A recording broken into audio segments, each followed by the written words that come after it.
Hello and welcome along to the latest episode of the Manchester is Red podcast from the Manchester Evening News. I'm today's host, George Smith, and I'm joined by Steven Railston to look back on Manchester United's 5-2 victory in the Carabao Cup last night and look ahead to the weekend, plus discuss the latest on Ruben Amorim. Steven, first of all, how are you? Very good, George. Great to be with you on a podcast. It's rare we get the opportunity to link up, isn't it? I don't think you've been on the podcast for a little bit, so good to Quite a have you. while. Yeah, it has been quite a while, but as we say, we'll kick off with looking back on last night's victory over Leicester City, which was the beginning of perhaps a mini new dawn. Ruben Nistelrooy, it seems, not going to be in charge for very long, but Stephen, it couldn't have really gone any better for him. How refreshing was it to watch a United team that was enjoyable to watch, George? A 5-2 victory, exactly what the doctor ordered after Sunday's defeat to West Ham. There was a lot of doom and gloom, obviously, on Monday afternoon following Erik ten Hag's sacking on Monday morning. United are obviously acting swiftly to appoint Ruben Amorim from Sporting Lisbon, but Ruud van Nistelrooy has been placed in interim care, and as you said, he couldn't have made a better start, could he? 5-2, what a performance, and he soaked up every minute. When he came out at Old Trafford, he turned around to the Stretford end. The shouts of "Rude" were coming out, and they were impossible not to hear. There were a few fans dotted around the press box with the Van Nistelrooy scarves. They were being sold before the game, so it seemed like it was Rude fever at Old Trafford on Wednesday night, and the players responded. They played with a freedom that we haven't particularly seen in a long time, maybe even this season, to be fair. And they looked to be enjoying themselves. I think that was the key part, wasn't it? The caveat is it was Leicester. They are struggling this season and they will likely be relegated from the Premier League. But that can't take away from United's performance because they were very good. And like I say, they played with freedom. And it was the perfect night all round, really. If you ignore the two goals they conceded, I'm sure we'll come on a bit to those with Altay being there, who made his third appearance for the club. And it was a bit of a howler, wasn't it? His punch in the first half for Leicester's first goal to kind of claw one back. But when you look at who scored the goals, I don't think United could have written it much better than that. I mean, everyone who you wanted to get a goal got a goal. Bruno Fernandes has been out of sorts this season. He got a brace. Casemiro, we'll come on to him in a bit more detail as well, I imagine. He obviously scored a brace. Could have had a hat-trick at half-time, couldn't he? And his first goal, George, what a strike that was. I mean, it's sensational. I think everyone's jaws just dropped when that went in. I mean, he only took a moment to look up and he bent it into the top corner. You don't necessarily associate that kind of finishing with Casemiro, although he's very good with his head. But what a goal that was. And it set the tone for a really good night, an uplifting night at Old Trafford. It did, and I think that was what everybody needed because United have become almost very painful to watch, haven't they, under Erik ten Hag in the latter days of his tenure. And it was just a case of the shackles were loosened. And Ruud van Nistelrooy said in his pre-match that he wanted his players to get out there, play on the front foot, show a bit of energy and just inject some life back into the stadium. And that's exactly what they did. And as you said there, Steven, Casemiro, he's set the firework off with a beautiful goal that's inevitably going to win goal of the round for the Carabao Cup. And he was marvellous, I thought, in the midfield, as well as his two goals. Like you said, easily could have had a treble as well. But just his all-round play, he controlled things, kept the ball moving well, was aggressive in his tackling. And it was like the Casemiro of old, wasn't it? It really was. And I mean, you think back, it's not even 2 months. The beginning of September was the Liverpool hammering, the 3-0 defeat at Old Trafford when Casemiro was hooked at half time. We were heavily critical of Casemiro after that game, as was everyone else, and deservedly so. I thought, I mean, he had an absolute howler, didn't he? It was terrible, and that was kind of a result of 12 months, or maybe even longer, of decline and just Casemiro getting worse and looking like a player really in the winter of his career. I thought personally there was no way back for him. I thought once he got into the squad, that would be his starting role. But what we've seen in the last few weeks, I didn't expect from Casemiro. We saw a renaissance. Obviously, Kobbie Mainoo has picked up an injury. Christian Eriksen was absent from the squad on Wednesday night with what we believe was a knock as well. But Casemiro has gradually, quietly sneaked back into that starting team in recent weeks. He obviously started away at Porto when Ugarte was an unused substitute. Didn't start against Fenerbahce in the Europa League because he was rested, but then he started against West Ham. And his performances have been better. He's become more influential. And you're right, that performance on Wednesday night was fantastic. It was the Casemiro of old, doing what he's really good at. And he was actually getting up both sides of the pitch as well. And I do wonder, the way Erik ten Hag talked about Casemiro after that Liverpool game, I wouldn't be surprised if he felt a bit disrespected. I think Ten Hag's comments were fair. I wouldn't criticise him for that because I said the exact same thing. But when you've won what you have in the game, and Casemiro's, let's face it, he's won everything, hasn't he? To be talked about the way he was, he would have been hurt by that. And he's buckled down, he's got his head down, and he's back in the team and he's scoring goals. That's not 3 goals in 2 games. A brilliant header at West Ham, 2 goals against obviously last night, against Leicester. And he could have had, like I say, he could have had a hat-trick. Could you imagine? So fair play to Casemiro, fair play. And I suppose the thing for him as well is the fact, obviously, he's still got a few years remaining on this contract that he's got at Old Trafford. It is more than likely not going to be the last big club that he's going to play for. So he's probably thought after that Liverpool game, I don't know. Lose? Is there any big clubs in Saudi Arabia? I will caveat that. I'm not going to get too carried away. I have been very impressed with Casemiro in the last few weeks. I have been because, as I say, fair play. He's got his head down and he's buckled down. But in terms of long term, hopefully has a little purple patch now in the next few weeks or months or so. But beyond this season, I still think the evidence can't be ignored. The wider evidence can't be ignored. Because let's face it, he is a player on the downgrade. But having said that, he's been really good in the last few games. Yeah, and I think even though he wasn't involved last night, you can say the same for Christian Eriksen as well, can't you? He's been resurrected like Casemiro in the last few weeks. And like you said there, it is sort of a short-term fix going back to that midfield of the 22-23 season. But looking at the wider picture, United still need to evolve. But we know that we're going to be coming towards a period of change and transformation, and we'll talk about that shortly. But in addition to Casemiro, another midfielder who got a couple of goals last night, Bruno Fernandes, much needed. First goal, a big slice of fortune. The second one, he couldn't have missed, but didn't take away the hard work to get himself into that position. And for United now, hopefully, they're going to get a bit of a tune out of him because his goals have been sorely missed. I'm taking credit for Fernandes' free kick goal, actually, George, because moments before when Garnacho scored, I tweeted that Diego Dalot was looking low on confidence. He would have really benefited from being involved with a goal. A minute later, he bombs down the right. He plays that ball into the box for Garnacho and gets the assist. And someone tweeted me and went, look, could you do it for Fernandes? And I didn't actually see it at the time, but I tweeted about Fernandes again, and then he goes and finds the back of the net. You're right, it was fortuitous, wasn't it? That free kick, it deflected, but he won't care. He really needed the goal. He looked way better against West Ham. He's had a poor start of the season, but he looked way sharper against West Ham. I know United obviously lost that game, but were really good in the first half. Fernandes obviously missed that header, didn't he, at the London Stadium. But those goals will do him a world of good. His quality has never been doubted. His commitment's never been doubted. He's just looked like in a slight slump, I'd say, this season. It's interesting as well because Van Nistelrooy spoke after the game and he launched a really passionate defence of Casemiro. He said he was delighted for him after the criticism that he received against Liverpool. And then he also mentioned Fernandes. But he said he was never concerned about Fernandes. And I think when you speak to people who have trained with Fernandes, I think back to my interview with Joe Lewis, who trained with United last season, and the praise he gave him. Apparently, he's the first one on the training ground. He's the last one to leave. He's there every day. He does extra shooting drills, extra fitness work. He is the example. He's the tone setter in that dressing room. And it was really great to see him back on the score sheet because that's what United needed. They need a Fernandes who's in form. And if he scores, that's only going to bode well for the next few weeks. Yeah, and you could never question his commitment or his desire or his passion or anything like that. And I've been critical of his performances so far this season, like so many United fans have. They do need him firing a lot more often than he has. But once he does get firing, we know just how good a player he is and how big he could be for this team, certainly moving forward with Ruben Amorim, it seems, to take over a fellow countryman of his. He's praised him in the past as well, hasn't he? I think there's quotes from, was it March, that international break when Fernandes was on international duty? He waxed lyrical about Amorim and basically said he was ready for the next step, whether he would take that next step. He obviously didn't know. I think Amorim began talks with West Ham around a month later, and that collapsed for one reason or another.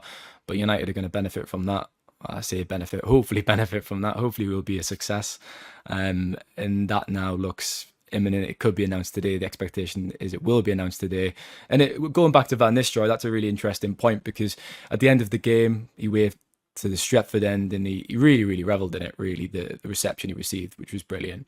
But we did wonder, watching him leave the stadium on Wednesday night, whether that was a goodbye. But it now looks like he will take charge of the next 3 games before the November international break. And I mean, you just look tailor-made for that interim role. He's a safe pair of hands, isn't he? I mean, over 200 games for the club. The fans absolutely love him. The players clearly really like him. So there's never been any doubts over Van Nistelrooy on a short-term basis. And I actually really fancy United to beat Chelsea now at the weekend with that result behind them.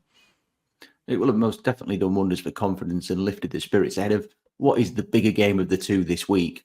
But I think it was always inevitable, obviously, for Ineos, knowing that they got Ruben van Nistelrooy to sort of step into the breach for however long it's going to be. And it seems like it could be 3 more games. He's just got everything that you need. He's got that aura around him. He's got the connection with the fans, as you mentioned. He's adored by everybody at the club. And for the players, they can look up to him and sort of think, this guy's got an amazing track record as a player, not done too bad as a manager at PSV. And it's a player that they can aspire to look to and sort of think, he's done it at the best level with his football club. We're happy for him to lead us for the next 2 or 3 games. There was a moment when Ethan Wootley was coming on in the second half. Pardon me. And it was great to see him come on the pitch because he was denied a substitute appearance in the previous round against Barnsley when Fernandes was put on. That was really strange from Ten Hag. I thought Wootley should have been played. And he just put his arm around Ethan Wootley. And I would love to hear that conversation back. And when you think for Ethan Wootley, a young lad, a striker, to hear advice from one of the genuine greats of the game who's scored a bucket load of goals in his career, you couldn't learn off someone better, could you? You couldn't get better advice. So he would have soaked that up as well, like a little sponge. And George, Van Nistelrooy wears socks. We were just talking about before we came here. That's the biggest talking point of the game, surely, isn't it?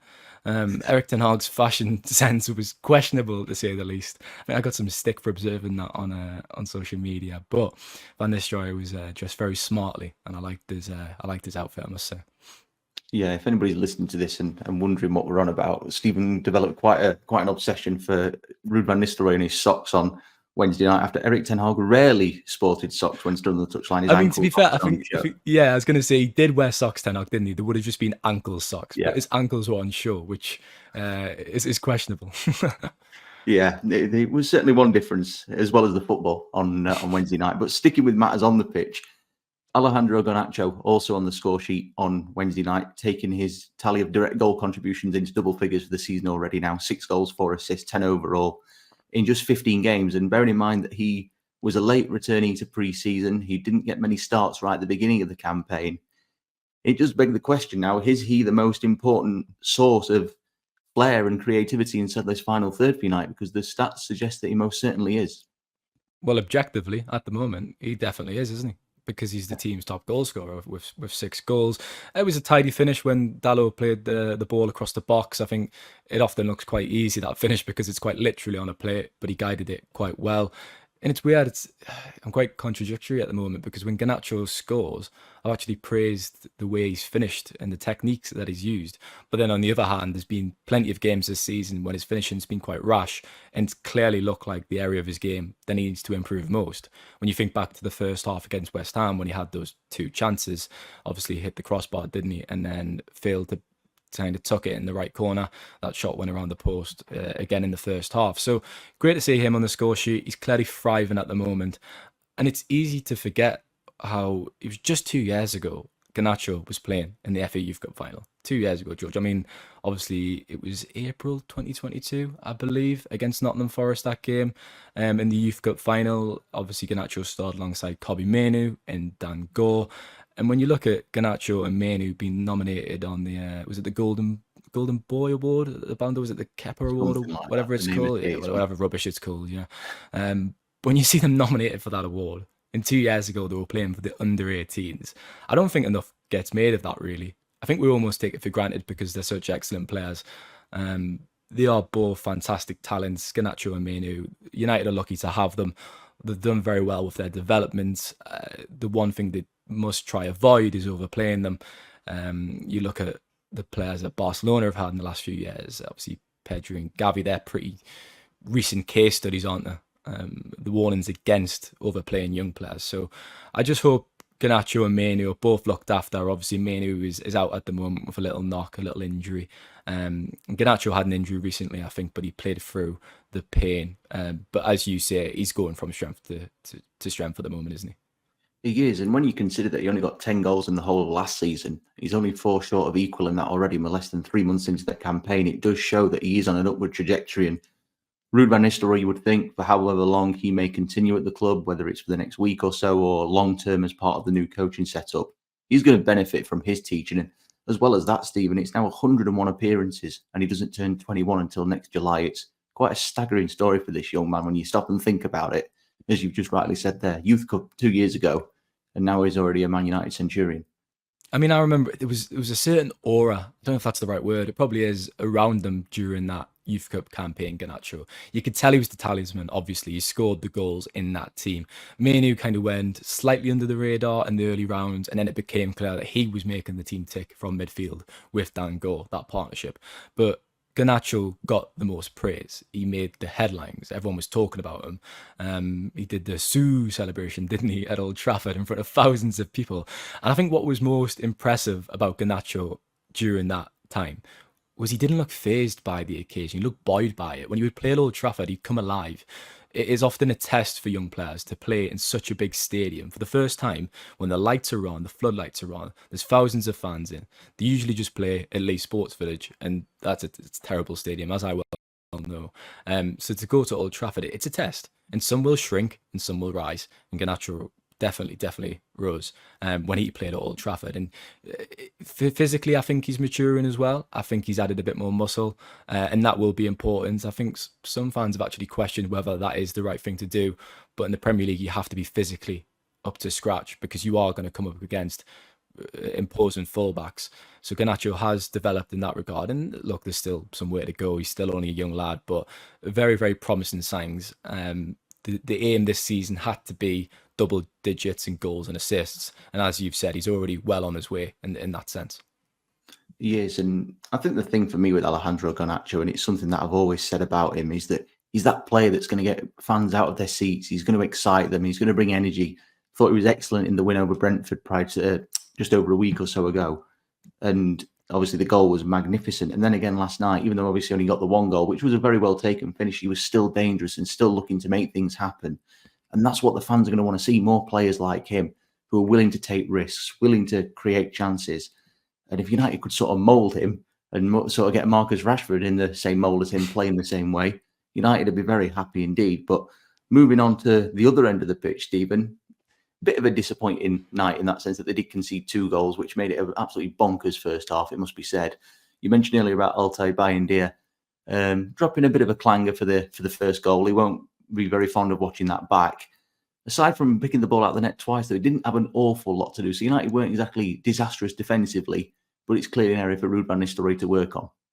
Yeah, I mean, it was quite an open game, wasn't it? I think it was really entertaining. Even in the first 10 minutes, you could see both sides, and they were hitting each other on the counter-attack almost, and then going down the other side of the pitch and having a chance. So it was a really watchable contest. I wasn't complaining. It was an enjoyable game to attend. But I felt a bit sorry for Bayindir, to be honest. I mean, when you've not played for that long, I know he played against Barnsley, but when chances are at a premium, you're really desperate to impress when you do come into the team. He had nothing to do against Barnsley. It was 7-0 that game. Obviously, his previous appearance came against Newport County in the FA Cup in January last year. So, look, I did feel sorry for him. It was a really poor punch, though, wasn't it? It was a massive blunder. It was just a really poor clearance, and it obviously fell. I can't remember the Leicester player's name, but he hit it off the post. It crashed in. It was actually quite a good finish. So yeah, he won't want to see that one back. And I think it probably does show why Andre Onana starts every week for United. He was obviously not in the squad, but he will start at the weekend against Chelsea, no doubt about that. Yeah, and I suppose in fairness to Bendy, when you've not played an awful lot of football, you are entitled to make an error. It's only, as you said there, only his 3rd appearance for United since joining the club just over a year ago from Fenerbahce. And I suppose the question is now, will he get the nod in the quarterfinals to continue his run of starting the League Cup this season? Tottenham away, the reward for United after beating Leicester last night. Tottenham getting the better of City 2-1. It's certainly the tie of the round of the quarterfinals. We know the broadcasters are going to be selecting that one as their main game. No doubt about that. It's a good one. It's going to be a good test for United, potentially for the new manager as well. It's an opportunity for revenge after the 3-0 hammering at Old Trafford very recently. Obviously, United had a man sent off in very, very controversial circumstances, that game with Fernandes receiving his marching orders. But yes, that'll be a great game. It should be. And it's an opportunity for United to get to another semi-final. Look, the Carabao Cup's not exactly the trophy that fans want to win the most, but it is a trophy nonetheless. And United need to win trophies. As Ten Hag will remind everyone, he's won trophies in the last 2 years. So it would be great to deliver another trophy this year. If Amorim could win a trophy in his first season in charge, well, half a season in charge, that would be fantastic.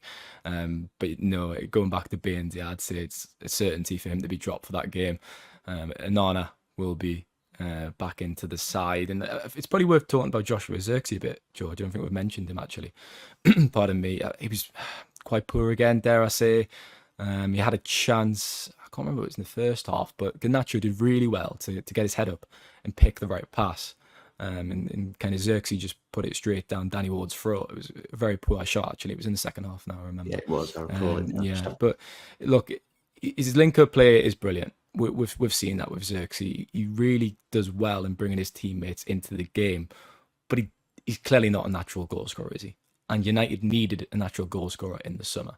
And I mean, we've banged on about this point so many times, but when you needed a goal scorer and you spend over 100 million on Højlund and Zirkzee, it's not a good look. And when Amorim comes in, and he's going to look at those two strikers, and he might even say, I need another.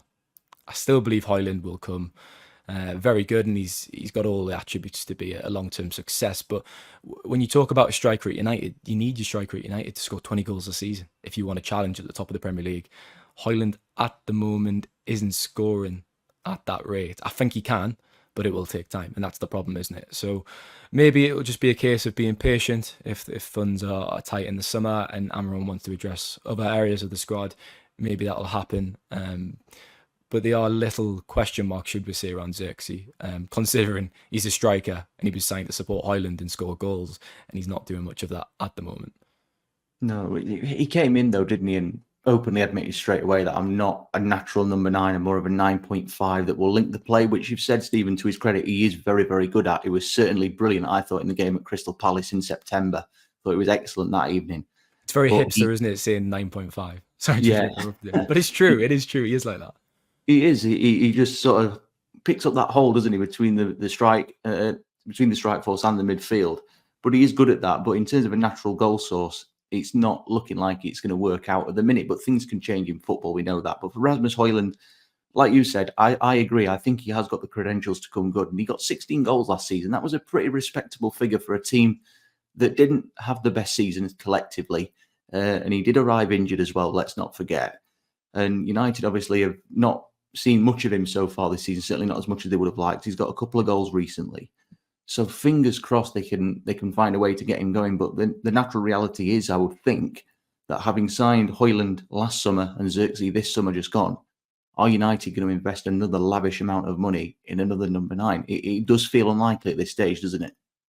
Yeah, of course it is. I mean, when you spend 100 million on two players for one position, that will not be an urgent priority, but it's going to be a new manager and he might demand it. He might come in, Amorim, and might say, I want a new striker, because neither of them are prolific. But then on the flip side, you might look at Højlund and think, fantastic, look at the talent I've got here. Look who I can mould and really help develop. So let's hope that's the case, because I do believe Højlund can be a 20-goal-a-season striker, because that's what United need him to be, really. Yeah, without a doubt. And naturally, as we all expected, links with Victor Gyökeres are already doing the rounds. It was inevitable, wasn't it? I'm a big fan of him. Thought he was excellent at Coventry before he moved to Portugal and linked up with Amorim at Sporting Lisbon. But after the success that he had last year in his debut season in Portugal, what he's done so far this year, we're talking £100 million plus transfer fee for Gyökeres. It is simply not going to happen. United are not going to stump up the cash for that at this stage. It's funny, isn't it? Because that's you obviously know your Championship football very well, George. And Gyökeres is the kind of player at the time that United should have signed from the Championship. We've talked about these players over the years. When you think about Caicedo, when they agreed a fee for Caicedo, but the agent fees were too much and United turned it down. Then he goes to Brighton, excels, gets sold to Chelsea for 100 million. You see these cases all the time. Gyökeres and Caicedo are kind of two examples. I know United didn't really have an interest in Gyökeres in the Championship, but I think with Ineos going forward and their new transfer strategy, surely those are the kind of players that you want to sign before they make those moves. Get ahead of the curve. Be clever with your scouting. And having said that, there is a difference, because United need players to hit the ground running, don't they? There is a different expectation at United. When Gyökeres went to Sporting Lisbon and Caicedo went to Brighton, they are smaller clubs, and there's time to develop, there's time to adapt and kind of honed their skills a bit more without huge scrutiny. So it is difficult for players when they go to United. Whether that's an expectation thing and that needs to change over time, and us in the media need to be more realistic and fans need to be more realistic, I'm not sure. But if United want to challenge at the top of the Premier League, they do need players to hit the ground running, don't they? That's just the fact of it. And Sir Jim Ratcliffe said, didn't he? I think it was back in March or April time. He openly admitted that he wanted to unearth the next Kylian Mbappe, the next Roy Keane, sort of players before they've reached their peaks. And Gyökeres, I think, would have been an ideal fit for that vision. Had United, say, in the summer of 2023, signed Harry Kane like they wanted to as their big statement striker, and then got Gyökeres as his understudy, even though Gyökeres may not have thought, I want to go to a club and be on the bench, that United might have got away with that. But having obviously gone down the route of signing Højlund, who was young, raw, still is, and expecting him instantly to deliver the goods, and then bringing in another striker this summer who openly admits he's not a natural number 9, it does raise questions. So there are arguments for Gyökeres being a player United should look at, but ultimately they're not going to go down the route of paying probably £100 million plus for a player that at the moment is not going to be able to get into the team in the sense that there's already 2 strikers there, even though he may consider himself better than them at the moment. United just aren't going to stump up the cash for a player of that type. I've been spent 2 summers in a row signing 2 strikers. Bottom line is they can't afford it.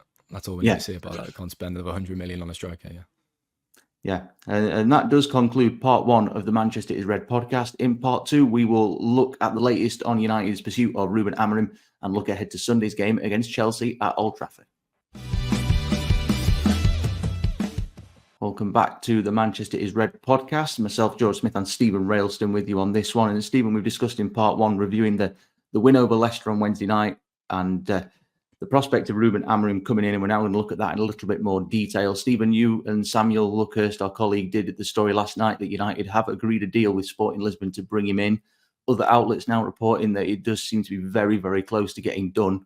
What's the latest as you have it?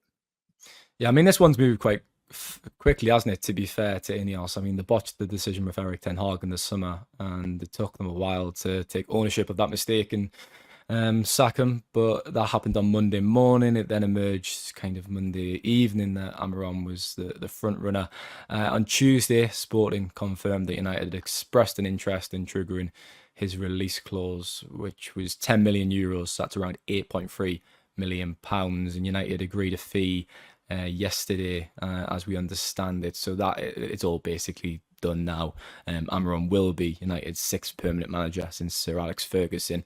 He will be the next man in charge, and it's all very exciting because he is a very young manager with a really big reputation. I think Amorim and Xavi Alonso are probably the 2 youngest coaches in Europe who have those kind of exciting profiles at the moment. He's done a lot of good work with Sporting.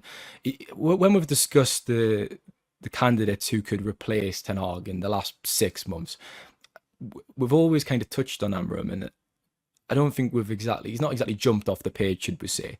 But when you delve a bit deeper into his record, who he is, what he's done, what he's achieved, you could see why he ticks the boxes for Ineos and for United. I mean, there are always going to be downsides to anyone on that list, and there will be with Amorim. He's not got experience in the Premier League. That is a huge one. And this is his first big job. Obviously, Sporting Lisbon are a very big club in Portugal, but United are a different beast. But I think it's a very exciting appointment, and I think it's really promising as well that he brings, or that he should bring, his own identity. When there's been talk of, obviously, his 3-4-3 formation at Sporting Lisbon and how successful that has been. I think when Ten Hag came to United, he talked about his style of play, and there were always questions about what was Ten Hag's style of play. We expected the same football that we saw at Ajax, but it never really happened. It never really translated. So if Amorim can stick by his principles, not be detracted from those, and actually implement his football and stick by them no matter what. When you think about Postecoglou, he's probably not exactly a good example to use now because Tottenham have maybe took a step back this season.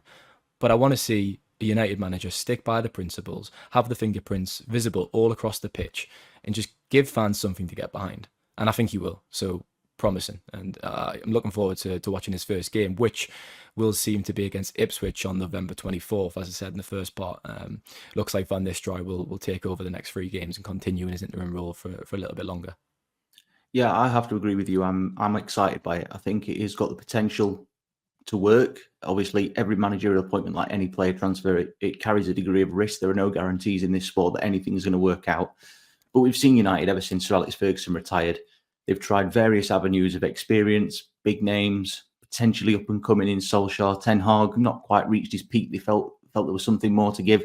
But Amorim, it just feels a little bit different, doesn't it? Like you said, he's one of these up and coming coaches in Europe who has not had one of the biggest jobs in the world. And I don't mean that with any disrespect to Sporting Lisbon, because they are, of course, a powerhouse in Portugal. But like you said, United, it's a different kettle of fish. But for him, with the way that he's been wedded to this system, this 3-4-3 system at Sporting Lisbon that has brought success, there's no doubt about it. I did a piece the other day looking at the way United could line up potentially with everybody fit and available, and obviously caveats that come with it, of course. But it is a system that potentially could work for the players that United currently have.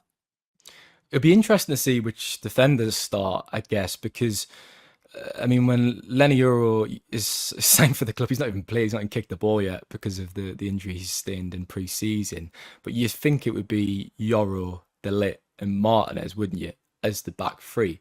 But I was talking to Ty about this in the press box at last night's game, and Harry Maguire is an excellent passer of the ball. It's really underrated, I think, that skill with Harry Maguire. I think it probably goes under the radar quite a bit.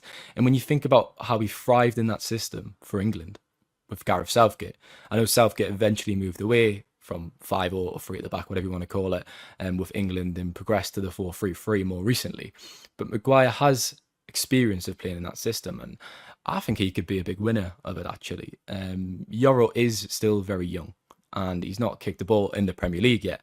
So long term, you'd expect Euro, Martinez and De Ligt maybe. But in the short term, when Maguire's back from his injury, he's obviously unavailable at the moment, I expect him to be a winner from Amorim's appointment. And it's interesting as well with the fullback positions, because did you have Luke Shaw in your team, George, when you did that article? I think I went for Mazraoui. I thought I'd take the safe route. Fair enough. I mean, because Luke Shaw, he's just missing in action, isn't he? Has anyone seen Luke Shaw? Does anyone know where he is? I mean, he's had a terrible 2024. Like Baindy, I said I felt sorry for Baindy for making a mistake. At least Baindy is fit and playing. I do feel sorry for Luke Shaw, because fans are questioning him and slating him for his injury record, but he doesn't want to be injured, does he? It's his body letting him down. Exactly. So it's not nice to see. Hopefully he's back sooner rather than later, but I feel like we've said that so many times. And on his best day, when he's fit, he would be fantastic in that system. You could see him roaming forward and being a really good wing back. But I think United need to sign a player in that position. Well, they do need to sign a player in that position this summer, and perhaps also a right wing back as well. Because if that system heavily relies on fullbacks, and does Diego Dallo have the quality, or does Mazraoui have the quality to start in that position? I'd probably have Mazraoui actually at right wing back as things stand from what I've seen this season, if you're talking about Amorim's system. So it'll be interesting to see how that develops, definitely. And I think for me, the biggest element of intrigue with this potential system of the 3-4-3 is how Ruben Amorim will make this midfield look, because we've become so used to seeing United operate with 3 central midfielders, whether it be Ugarte, Casemiro at the base, and then your free roaming number 8, and then Fernandes as your staple number 10. Amorim looks as though he only plays with 2 central midfielders in this 3-4-3 system. This could be really interesting to see which becomes his favoured too, because Stephen, I know you're a huge fan of Koymeni. You've covered his rise over the last few years. You're going to want to see him in the team. Who goes alongside him if it is a 2-man midfield sort of flanked by the wing-backs? Because there's a lot of options for United to consider when everybody's fit.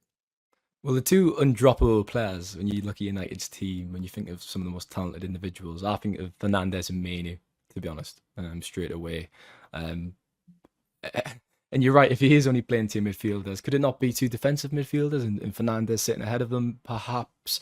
Manuel Ugarte as well. We need to address him, because when we discuss Fernandes and midfielders and Amorim, that's the elephant in the room, surely, isn't it? Because he has played the best football of his career under Amorim at Sporting Lisbon. There was a bidding war for Ugarte last summer. Obviously, PSG won the race. He had a pretty underwhelming 12 months in Paris, and he obviously came to Manchester just in the summer, gone on deadline day. But we've not seen the best of Ugarte yet. There've been promising signs in the last few weeks. He had his best game since signing against Fenerbahce, and he was also very good last night, I must say. He kind of went under the radar again. Me and Ty discussed that at half time, because we're chatting, and obviously Ugarte was mentioned. And I think that's a good sign of a player in Ugati's position. If they go about their business without you really noticing and really realising what they're doing, then they're probably doing a very good job. And Ugati was breaking up play, intercepting, reading passes well, and allowing United to get forward against Leicester. So another step in the right direction. And when I say Maguire could be a big winner from Amram's appointment, I mean, Ugati even has the potential to be the even bigger winner, doesn't he? That's the really obvious one that stands out. And there was a photo of him smiling as he arrived at Old Trafford for the Leicester game. I wonder why. I wonder why. But no, he did play well again last night, and I thought he was good in the draw with Fenerbahce last week. And then obviously you've got players like Mason Mount, who we know is still yet to properly kickstart his United career. Could he benefit from this appointment? Time will tell. Then obviously Christian Eriksen, Casemiro, we've spoken about earlier about them sort of being a short-term solution at the moment, but long-term, they do gradually need to be phased out. And then, of course, if it is obviously a big if Amorim does go with a midfield two, say, of Ugarte and Mainu, where does he fit Fernandes into this team? Does he play him as sort of one of those inside right wingers, as we've seen in the past, what Erik ten Hag sometimes did?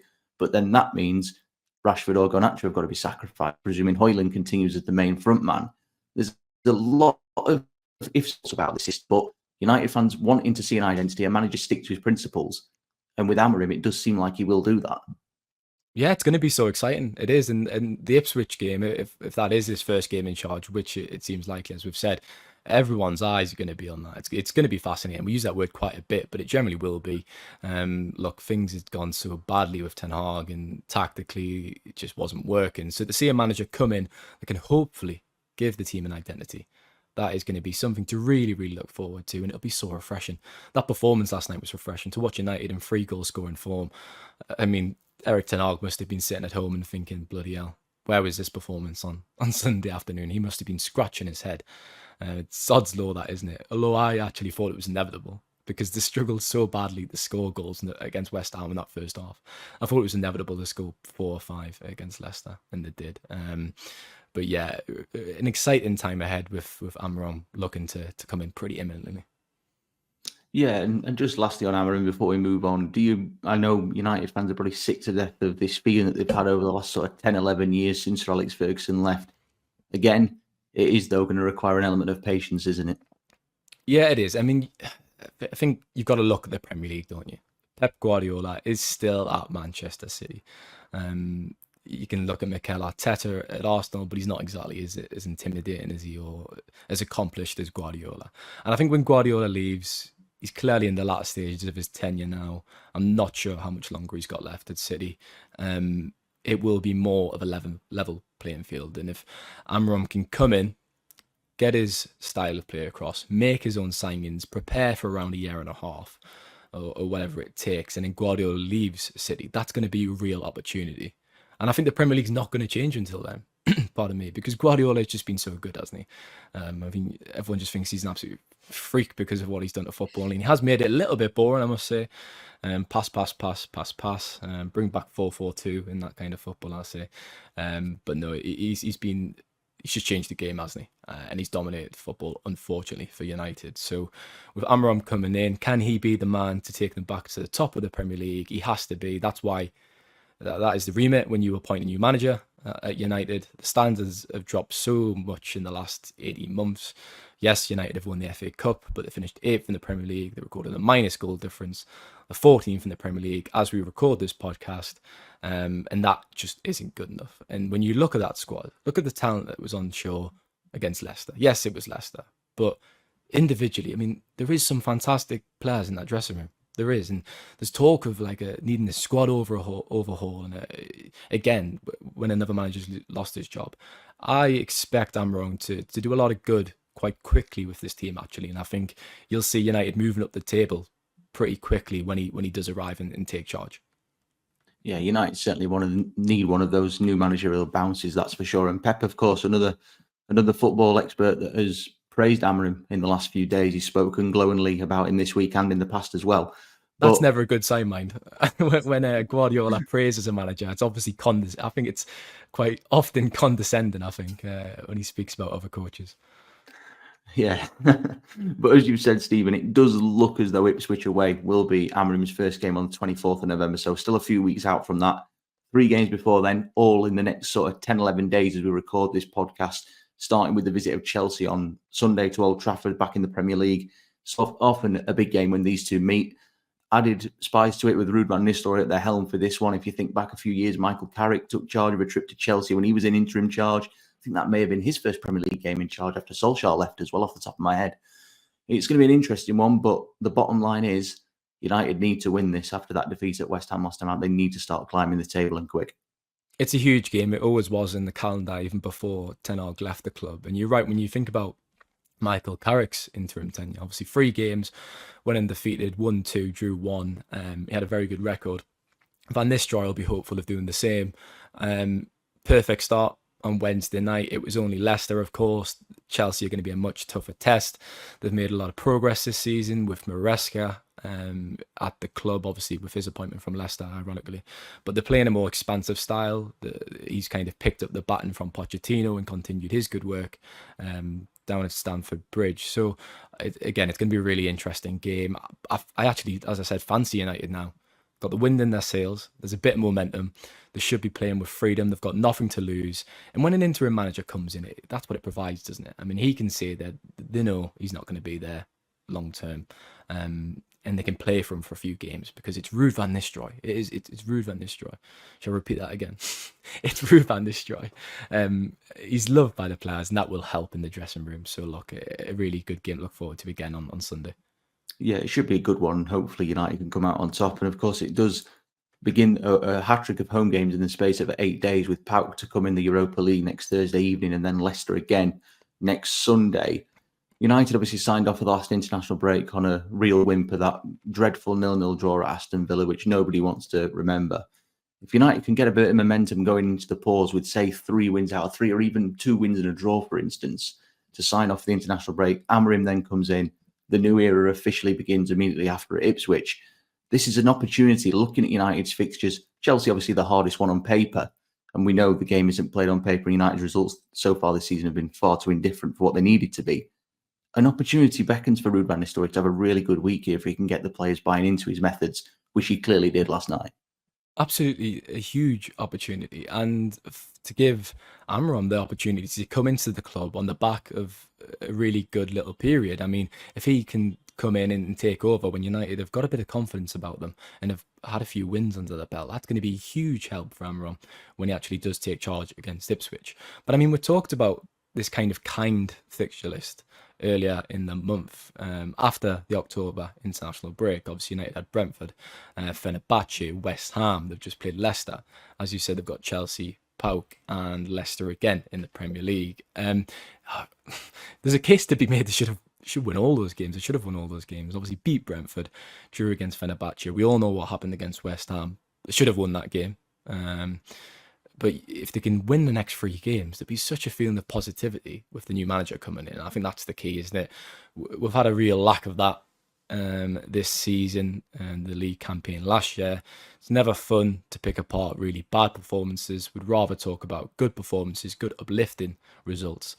And there's more opportunities for that in the next few weeks.